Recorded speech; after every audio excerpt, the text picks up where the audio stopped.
Welcome to the Mortgage Choice Erina property series where we investigate the impact of Sydney and interest rates on the Central Coast property market. Today in particular, we're going to look at the relationship between units and houses.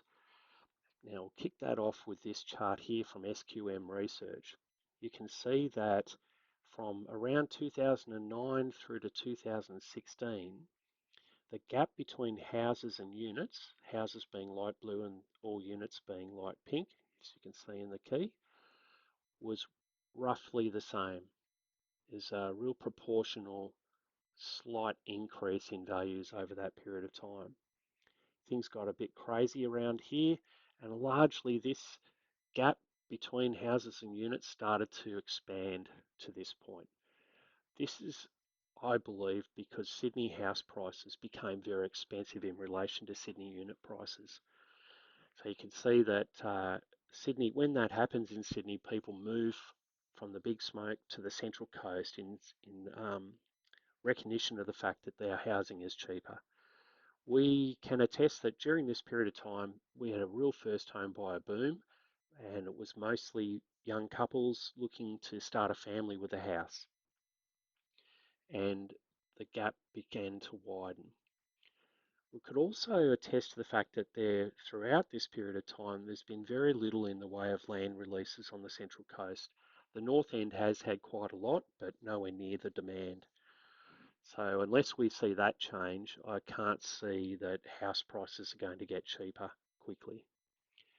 This rapid increase has also been evidenced in our own chart. We maintain a spreadsheet where we update 47 Central Coast suburbs that have more than 800 houses, and each month we put the median house price in, and this chart reflects the average of that. You can see at the beginning of COVID, there's a massive increase with very low interest rates being offered by the banks. That peaked at about $1,050,000 in actual median sale prices across the average of those suburbs. And then you saw as interest rates rose, the property values declined. A bit of a plateau period, adjustment period, I could call it. And now we're actually seeing quite a significant increase again, which is very surprising given interest rates are so high. I can honestly say it's because has become so unaffordable that people are still flooding the Central Coast market. You can also evidence this, as mentioned in other emails, that Queensland has seen 30,000 New South Wales people move to Queensland in search of cheaper housing over the last 12 months.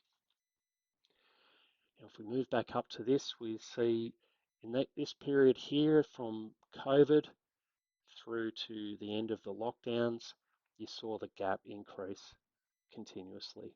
This largely is due to very low interest rates. Now, interestingly, at this point, once lockdowns were over and interest rates were on their way up, unit prices have stayed quite the same, despite the fact that there's been a lot of demand. This is because developers have responded. There's been a significant increase in the number of units being built, and that's allowed the market to adjust and keep prices at a relatively flat level. On the other hand, there's been very little in the way of property or new land releases, and that has seen the Sydney people fighting with the local market to drive prices up. It's the old story, if you limit supply and demand increases, price goes up. We can even see that even though there was a bit of an adjustment period here, things have increased again, which is just in line with what we've said in terms of our own research. Another chart that we update every month is the average interest rates across the big six banks. That's the top big four plus Bank West and St George.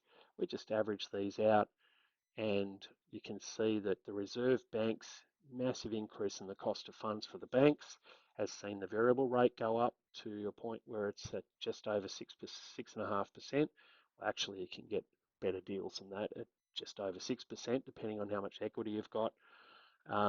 And that's what's having the impact on this situation.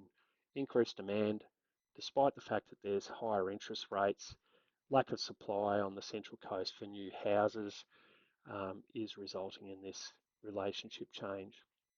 This is really important for everyone to consider: existing homeowners, uh, people that are looking to buy a unit for capital growth. All these questions have to be answered in relation to Sydney demand. So if you'd like to contact us to talk about your property plans, be you first home buyer, investor, owner occupier, buying another property or upgrading, renovating, constructing, please don't hesitate to give us a call. We'd love to help you out. Thanks.